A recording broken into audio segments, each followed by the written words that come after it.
Welcome back. So today we are going to continue with the thrift store prices from the antique mall shopping trip. And in this section of the shopping, purely coincidental, I took them in order, we are going to look at 6 items that I brought home for a total of $18, or an average of $3 a piece. Now, if that's not thrift store pricing, I don't know what is. So, we'll get started when we come back.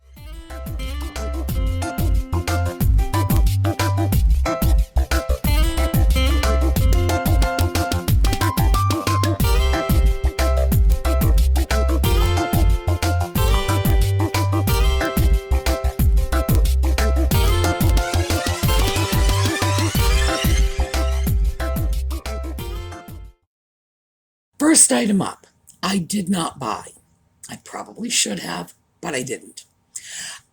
This is a piece that those of you of a certain generation are going to be able to recognize immediately. So, and those of you of a younger generation might not get it so quickly. Let's take a look. This piece, and I'm sure most of you know what it is, younger people won't. This is a revolving color wheel. A bulb goes in the back, shines through, and the wheel turns, creating different colors against your silver foil Christmas tree. This sort of piece, and this is $19.99, we'll call it $20. Boy, do they sell, because people are buying those old silver Christmas trees, and they are looking for these lights. I am not taking it home with me, but if anybody else comes in here, oh yeah, I would say scoop that up. You won't have any trouble selling it. So, remember that? You would put this little revolving color wheel on the floor in front of your Christmas tree. A regular incandescent bulb went in, and the light flashed different colors, red to blue to green to yellow on your tinsel tree, and your tree changed colors. And oh my, back in the late 50s, early 60s, we just thought that was like the snazziest thing. Everybody had one. And I remember that vividly from my childhood. Well, that's not the reason that I wanted you to see it. Those things sell. There is just an incredible market for those lights. People are buying the vintage Christmas trees, and they are even making some new. These tinsel trees. There was nothing, and to say they were artificial trees is just craziness, because other than the general shape, there was nothing tree-like about these things. It was silver foil, and oh my goodness, that was just, we thought this was the height of modern technology. It was contemporary and modern, and if you had an old-fashioned tree in your house, well, you just weren't with it. So if you can find those lights, oh yes, there is a market, a serious market, and they generally sell for a lot more than $20. So the piece that I saw, oh yeah, you see something like that, grab it, throw it on eBay around November, you're going to see bidding wars. So I did want you to take a look at that, because they are still around. They are still available. You can find them in thrift stores. You can find them in junk shops, antique malls, consignment places, whatever. They are out there. And there is a huge, huge market for them. So I thought you'd all appreciate that little blast from the past. And by the way, when those lights were new, back in the 50s and 60s, they were a couple of bucks at the 5 and dime, like seriously, you probably would not have paid more than $3 for something like that. It's the truth. And now, oh, the prices they are getting. All right, so that was something I did not buy. It was just a, here, take a look at this one. But again, I want you to be aware of the fact that there's a strong market for these pieces. That would be an easy sell in your Etsy shop, on your eBay listings. Easy, easy sell. All right, next up is a little occupied Japan piece that this was $2, and you better believe it came home with me. This is a little occupied Japan figurine. They say they are hugging animals, but I believe they are pandas. Pandas are really, really hot in the collector's market, and occupied Japan, we know how old it is. So for $2, oh yes. Furthermore, pre-drilled if I want to turn it into a Tidbit tray topper. Yes, pandas. Everybody loves pandas. Now, those were rather odd-looking pandas with their big googly orange eyes, but they're definitely pandas. I had a good chance to look them over, and yeah, the coloring's a little odd, but pandas. And occupied Japan always sells, so when you have occupied Japan pandas, yes, that's going to be easy. And for $2, that is just like a practically giveaway price. So that was the first of my acquisitions in this phase of the shopping trip. Next up, let me explain what's going on in the video. First of all, at Bedford, the staff is on the first floor, but they come up to the second floor frequently to help you take your things down. You know, in other words, your little basket gets full, or in my case, it's my little canvas shopping tote. And they're really wonderful about that. I know they do this for everybody.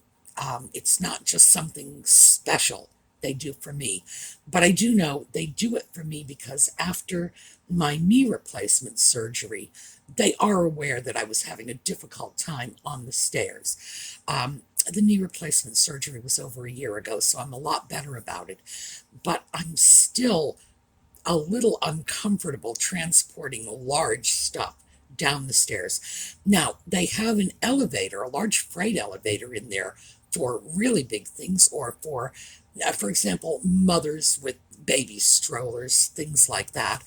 I remember when Jocelyn's daughter Juliet was little, that was what we would do. We would go over to the freight elevator, go up. Juliet loved it. She loved being in the elevator a lot more than she liked being in the stroller, frankly. But they really are handicap accessible, even though they are on 2 levels, which is a good thing. So keep that in mind. But aside from my digression, they did check in with me at the beginning of this video to find out if I had anything that I wanted to send down with them, which is this really, really nice bit of customer service that I don't think I have seen at any of the antique malls besides Bedford. So I really appreciate it. Anyway, into the video, we started off with the pig booth. Pig booth. Not just yet, but I'm sure I will.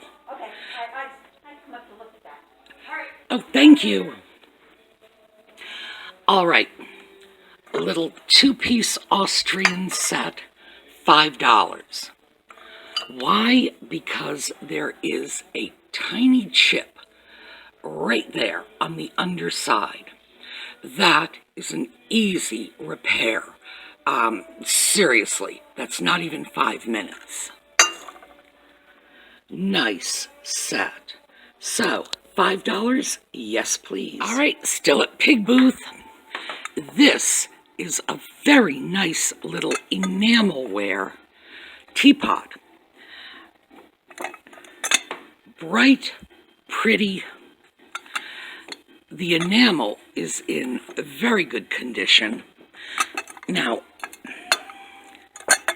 usually we see cracks and chips in the enamel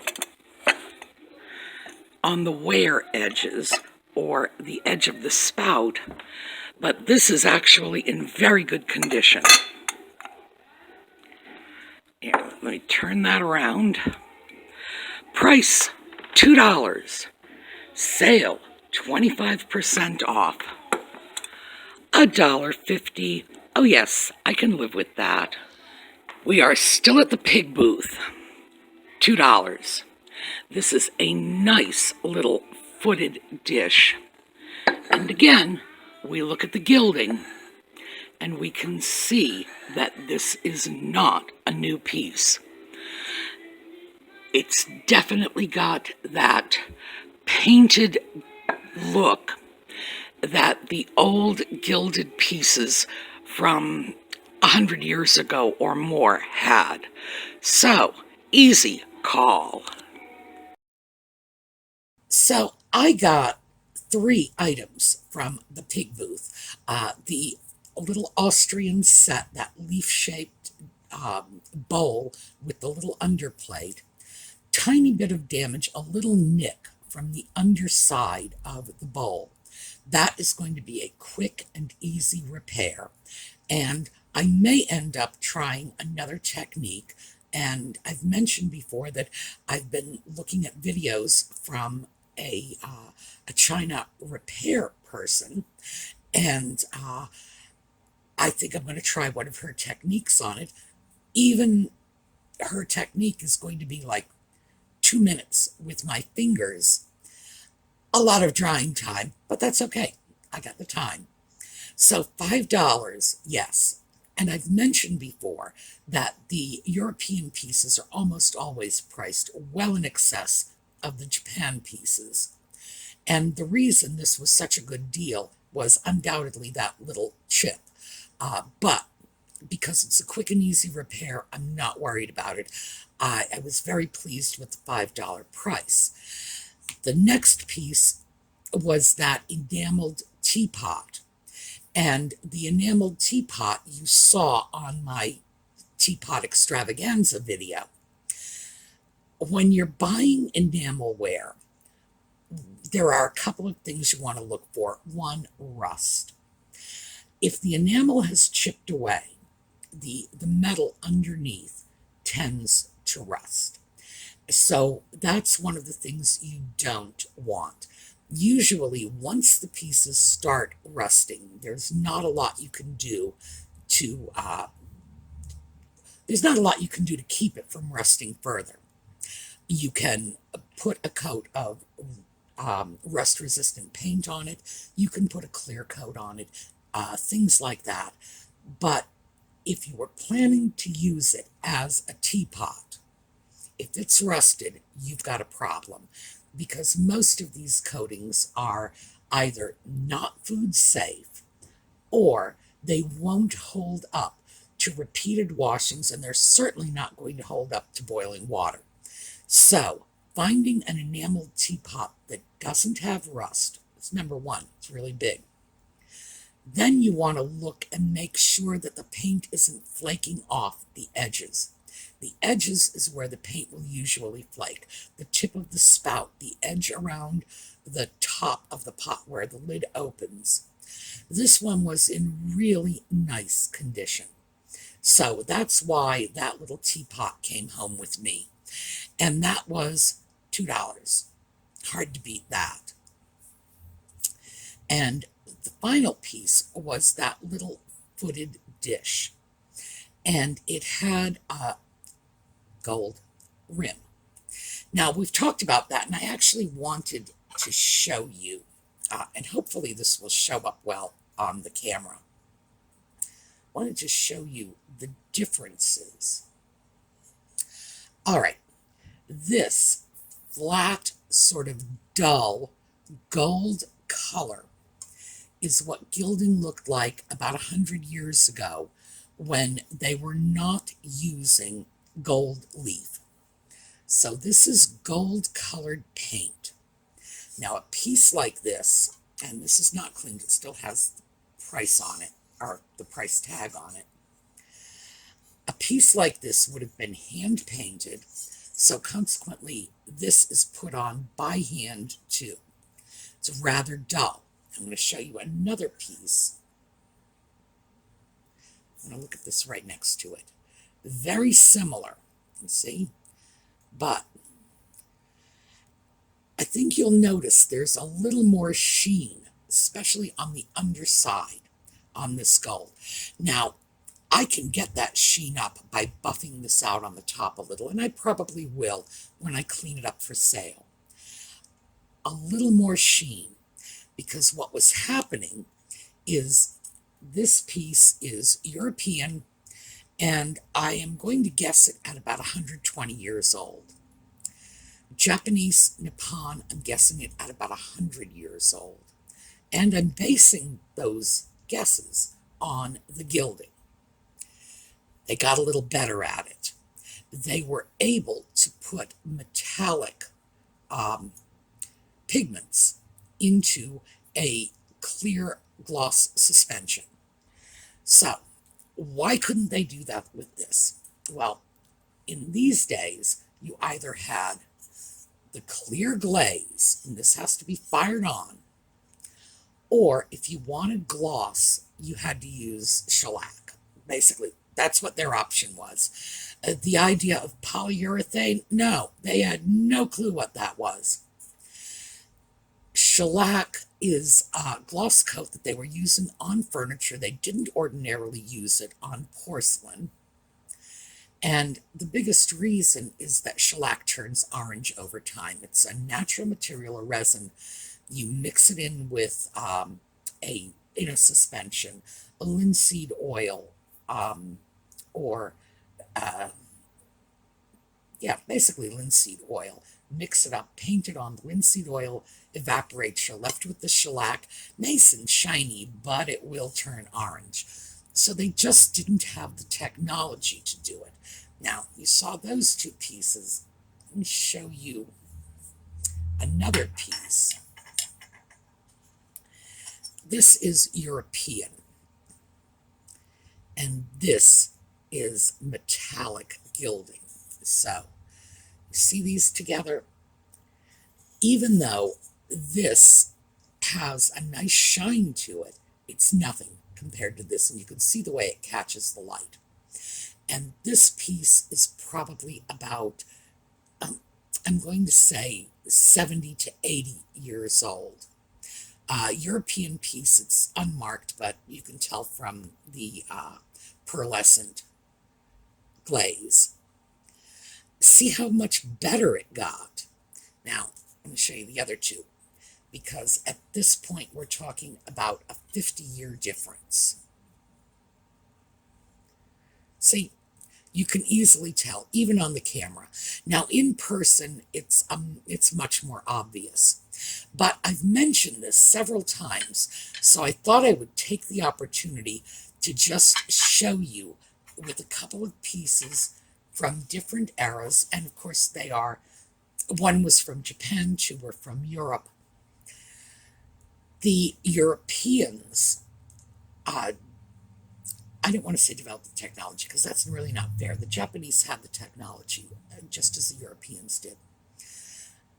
The Japanese manufacturers did not have the money to do it. Frankly, their pieces always sold for less. So they were considered lower end pieces, so you didn't have the state-of-the-art gilding techniques.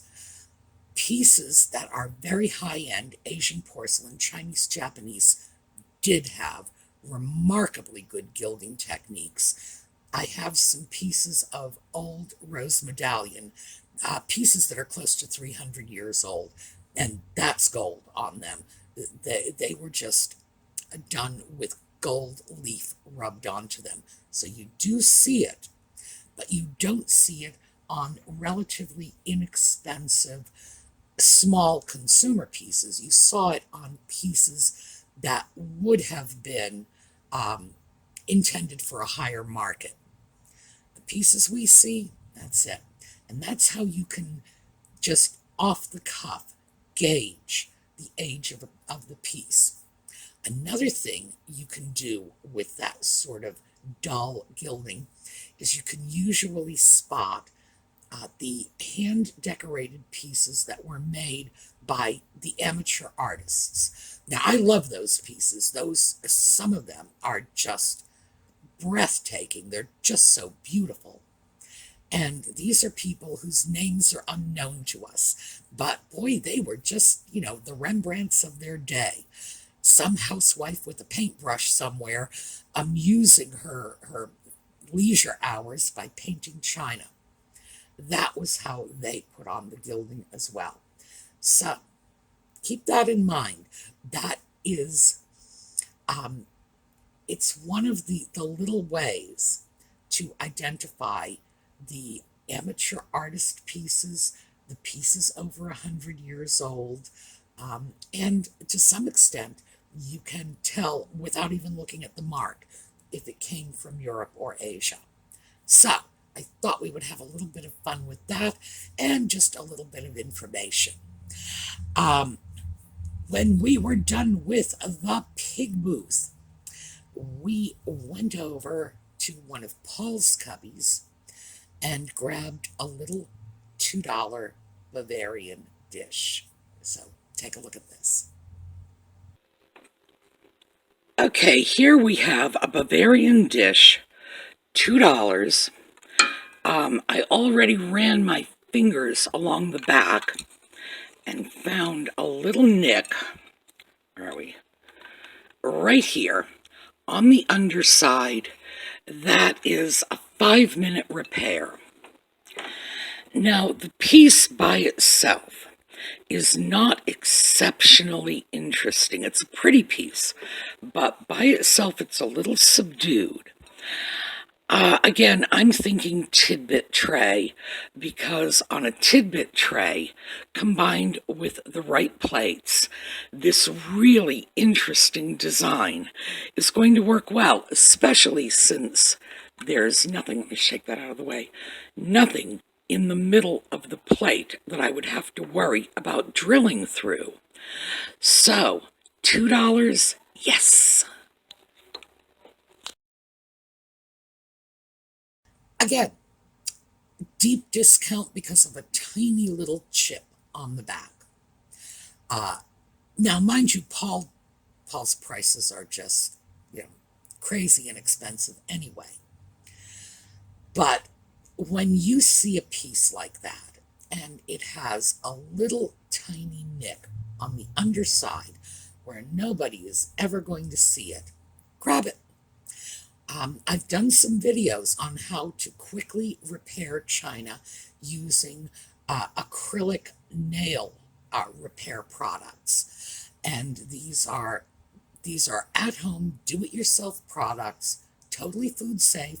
If you can put it on your hands, you can put it in your mouth, because all that stuff has to be approved by the FDA anyway. You're not allowed to sell poisonous stuff that people are going to put on their fingers because people put their fingers in their mouths. Don't be afraid to pick up a piece with a tiny amount of damage. And I know you're saying to yourself, but Sue, you always say don't get damaged pieces. In general, yes. But a little tiny nick that you can repair, get it, practice on it. A $2 piece with a tiny chip on the back is a perfect practice piece. You can just take your little nail repair product, brush it on there. Well, scrub your piece down first. Brush it on there, fill it in with your little acrylic powder and smooth it off, and voila. And if you're going to sell the piece, always make sure your buyer knows that you have made a repair. I usually photograph the repair. 9 times out of 10, they can't even see it anyway, but you want to be honest with your buyers. most people are not going to hesitate to buy a piece if it's been well repaired. They might hesitate if it hasn't been repaired at all, but a good repair, no. I have never had an experience where somebody said, gee, I would love to buy this piece, but I'm unhappy because, it has a little divot that's been repaired. It's not the sort of thing that troubles most buyers. One of the reasons I do repairs on pieces like this is because I don't want anybody to get hurt, to rub their finger along the edge of a piece and then, end up with a cut. Because porcelain, especially things like bone china, if you get a little nick, that can be a very sharp edge. So, if you don't want to go through the bother of repairing the piece, but you got it at a really good price, grab an emery board and smooth down the raw edges, which you can do very easily with the emery boards you buy at the dollar store. You don't have to get crazy and get a grinding wheel or anything. Just make sure that when you rub your finger across, it's not scratching, because you don't want your buyer to get hurt. Believe me, nothing leaves a lousy taste in a buyer's mouth faster than, I bought something from you and now I'm bleeding. So, just another little pointer in terms of how to be able to utilize these deeply discounted pieces, because a few minutes worth of work, and I mean that literally. When I say 5 minutes, that's all I'm talking about. And it's either 5 minutes with your little nail repair kit or 5 minutes with your little emery board. It's worth it to be able to give your buyer something that's safe to handle. Okay, so that's what we had today. 6 pieces, $18. So, oh yeah, it can be done. Now, tomorrow we are going to do a shop spotlight. We haven't done that for a while, but one of our viewers was interested in a shop spotlight, and I said, fantastic, because you know what that means. That means a giveaway for the rest of our community, which is always good. And so we have a shop spotlight, and we are going to start on a project. So, and both of these things were our Sunday video topics, the shop spotlight and Sunday being project day. So we're going to start with a project that's going to follow us through for a couple of weeks, and we've got a giveaway coming up. All right, so we are going to take a look at some of our little fun pictures, and I am working on putting up some new slideshows for you to end these videos so that we can always walk away on a happy note. I will see you all tomorrow. Have a terrific day.